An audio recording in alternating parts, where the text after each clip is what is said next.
when to file a police report against a rider, passenger, Uber or Lyft, for example, and what steps to take after you have the police report. Now, in this case, as I said yesterday, I made this driver a promise. We're going to shut this guy down, right? Until we connect him with the detectives and then let the law decide what they want to do with that individual. But in the meantime, because this individual and his kids were threatened with bodily harm, I crossed out his name and his address, but this all took place at St. Stephen Street and Symphony Road, right? So there's an address. There were a lot of pictures taken. The driver did a lot of correct steps here. Once you have this, obviously you can put the company on notice that this driver should not be on the platform. God forbid something happens down the line. It'll even strengthen your case. Let's say this individual was warned by you, right? And something happened to a different driver. Well, there's a big case down the line if something does happen and they didn't take action on this, right? But you could take the matter further.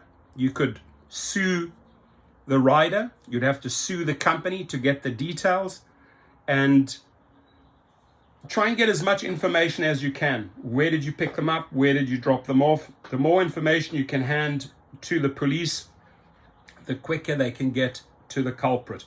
Now, this individual, I happen to know a lot of law firms around the country. I put them together with a good law firm in Boston, Massachusetts, and then they can take the case further. Now, my warning here to Uber and Lyft, don't sweep these cases aside, whether there's sexual harassment, sexual abuse, threats made by your riders. The problem is you, Uber and Lyft, know that you don't have any proper verification process. They sort of brought out this bullshit version yesterday, which means nothing. They're not even cross-referencing it against a criminal background database, right?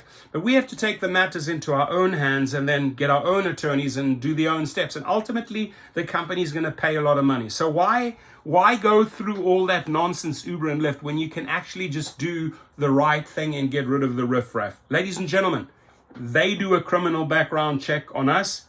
They have the full capability of running quick background checks against databases of riders. They just don't want to do it. Why?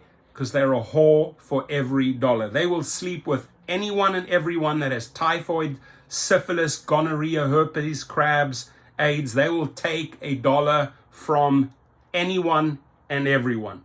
But back to the police report. It's important, step one, to get them on board.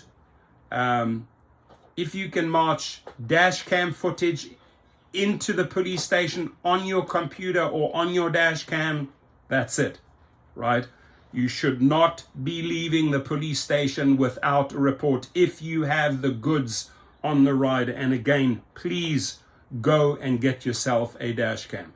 It will literally save your life or protect you and protect other drivers from these harmful thugs like Theo. Your comments, please.